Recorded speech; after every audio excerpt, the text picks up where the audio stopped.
Homegrown coffee? Who'd have thought it?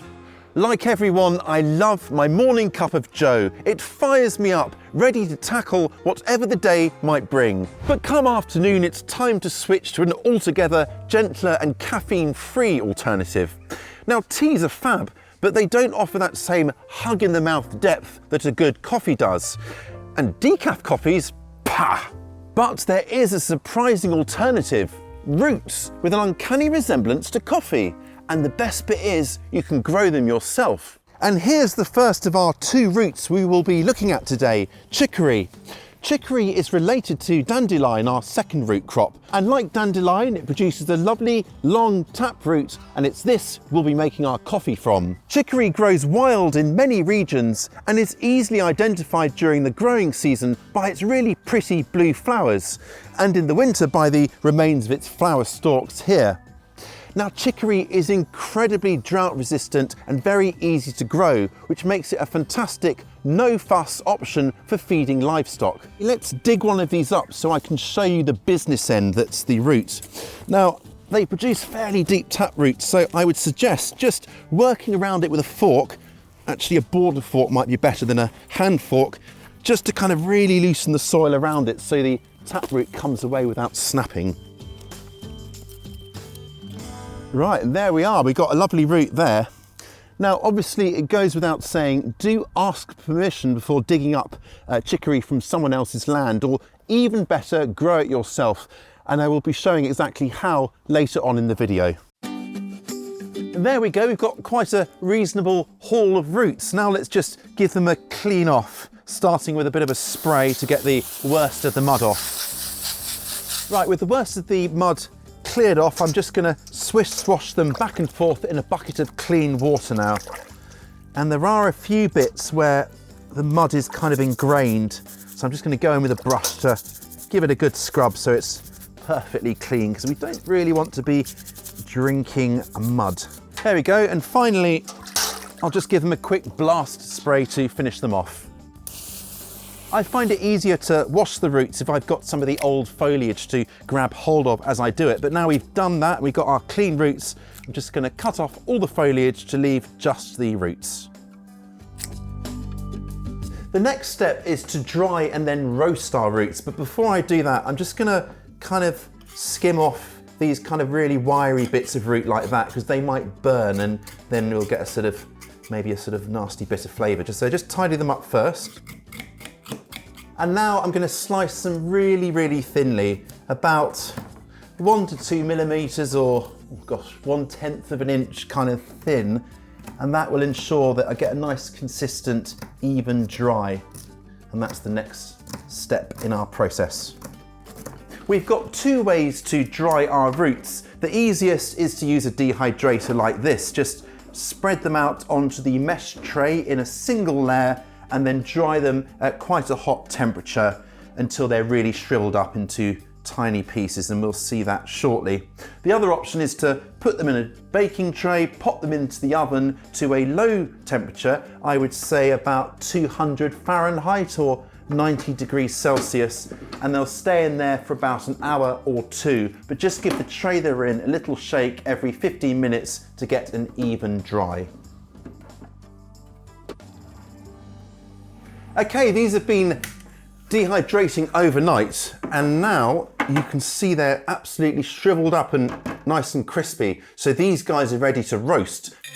So what I'm going to do is I'm going to pop them into an oven set to around 350 Fahrenheit or 175 Celsius. And this is where the real magic happens. As these roots roast to a kind of golden to brown hue, they take on the most delicious kind of deep earthy aromas. And that's where we get our real sort of coffee delight from. It's kind of alchemy, turning from scratchy old roots into the most delicious coffee. So they're going to stay in here for anywhere between about 20 to 45 minutes, and that depends on the size of the root pieces that you have.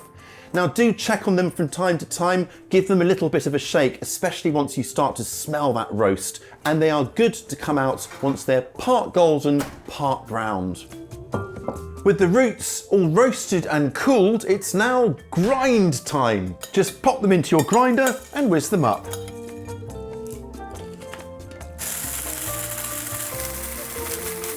And there we have it. Ooh, chicory coffee.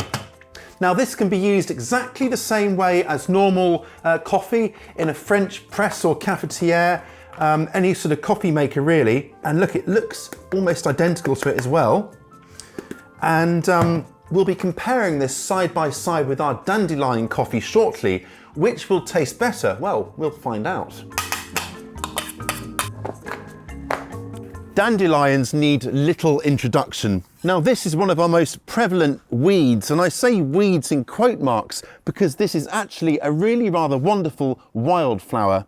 Dandelions are in fact the gardener's friend, not foe. Bees love the sunny blooms and every single bit of it, from the roots to the flowers, and of course the leaves, is edible. Now I'm not going to tell you how to grow dandelions because, well, it's pretty easy to grow them, isn't it? And I'm sure you have neighbours who will only be too happy to get rid of their dandelions. Just two little facts for you before I dig this up.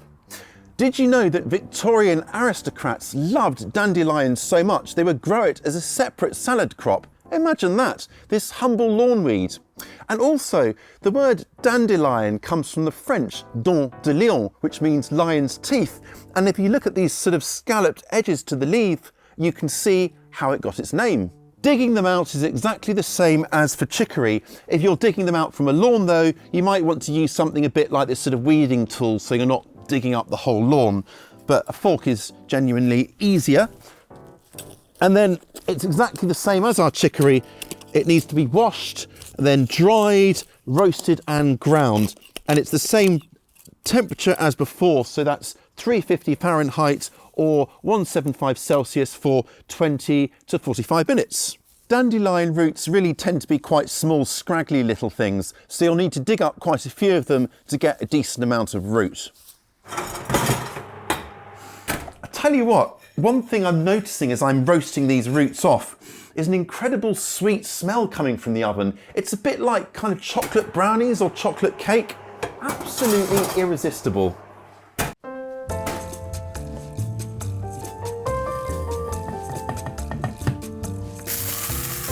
And here's our ground up dandelion roots. And again, I'm just going to store it in an airtight container like I would any other coffee grounds.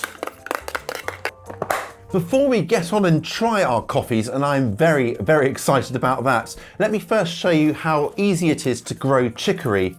Now it's best started from seed, and the best time to sow it is mid-spring. Though actually last year I sowed the seeds in autumn and overwintered them very successfully. So I've got a pot of all-purpose potting mix, and then like many seeds, it's just a question of scattering them nice and thinly across the surface and then just covering them over with a little bit more of potting mix. Now you can sow them directly into the ground where they are to grow in rows about a foot or 30 centimetres apart, and then just thin out the seedlings to 8 inches or 20 centimetres apart. But I like starting them this way and sort of growing them on in plug trays and pots to then plant out a bit later, because it just means I can keep an eye on them. There we are. After a little bit of water, that's it, and they'll come up pretty quickly actually. Just make sure you get the right chicory, by the way, because there are a few types. You just want the bog standard herb chicory, Cichorium intybus. Hope I've said that right. Grow your chicory on in its own pot or plug trays, 1 to 8 pot or plug, and then plant out the plants once space becomes available. And ideally they want somewhere that gets at least 6 hours of direct sunshine a day and be planted into kind of loose, well-drained soil, because that'll just make them a lot easier to dig up when the time comes. And usually they're dug up from around early to kind of late autumn time.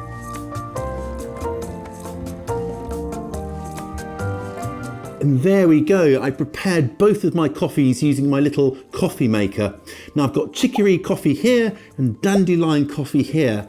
I'm not going to add any milk or sugar so we can get a fair taste comparison between them. What will they taste like? Well, let's see. I'm starting with our chicory coffee. It just looks exactly like normal coffee, doesn't it? So it's got a kind of woody smell to it. Do you know what? That's pretty good. It's got a lovely kind of rich, deep kind of aroma. Quite reminiscent to coffee actually, with a slight bitterness in the back of the throat. That's very passable for a good coffee. I'm going to really enjoy that. Look at that. Beautiful. Next up, the dandelion. Straight off, there is a slight sweet, almost caramelly smell there, kind of similar to when we were roasting it off, but let's try it. That's a little bit lighter, and it has got that sweet kind of chocolatey note coming through, little bit nutty. I don't think you need to add any sugar to that. It's got a natural sweetness to it. Actually, really outstanding. I'm very impressed with that. Both of these actually are really, really solid coffee substitutes. I'm going to be growing and drinking more of this stuff, I tell you. Well, this has been a really fun project and a bit of a triumph, even if I do say so myself. Why not cozy up with your own cup of coffee and watch this video next? And I will catch you next time.